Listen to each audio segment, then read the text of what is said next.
Keď sa spojí Potatranské múzeum, Klub Veličanov a štátny archív, vznikne z toho jedinečný projekt. Od júla môžete v priestoroch Potatranského múzea vidieť výstavu o jednej z najvýznamnejších osobností popradských dejín, o Aurelovi Williamovi Scherfellovi. Všestranný vedec a najmä lekárnik, pochádzal z lekárskej rodiny a počas svojho života zanechal trvalú stopu v mestskej časti Veľká, ktorá bola vtedy samostatným mestečkom. Presne 60 rokov prežil v tomto svojom milovanom meste. Aurel William Scherfell sa venoval aj chémii a botanike, urobil rozbor potatranských minerálnych vôd, ktorý je aj na dnešné pomery pomerne obsiahly a významný.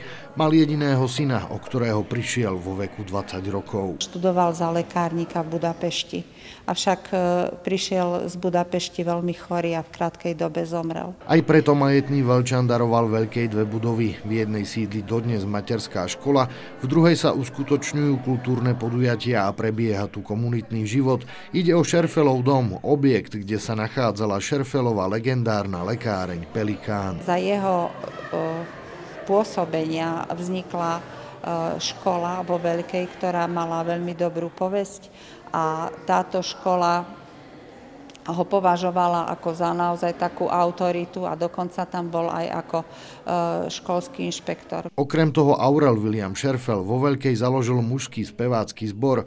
Po svojej výstave vo Viedni, kde ochorel, sa vrátil domov a v deň svojich 60 narodenín zomrel. Písal sa rok 1895. Na jeho počesť v Potatranskom múzeu uvidíte unikátnu výstavu, ktorá mapuje život a dielo výraznej osobnosti popradskej histórie. Bol chemik, botanik, mineralóg, bol lekárnik, bol presbyter v cirkvi, v školstve sa angažoval, prednášal na vysokej škole.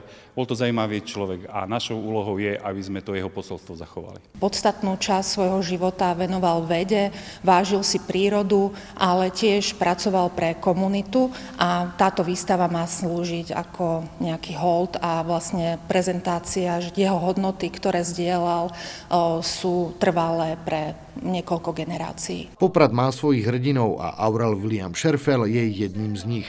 Práve po ňom je napríklad pomenovaná aj Veľčianska základná škola.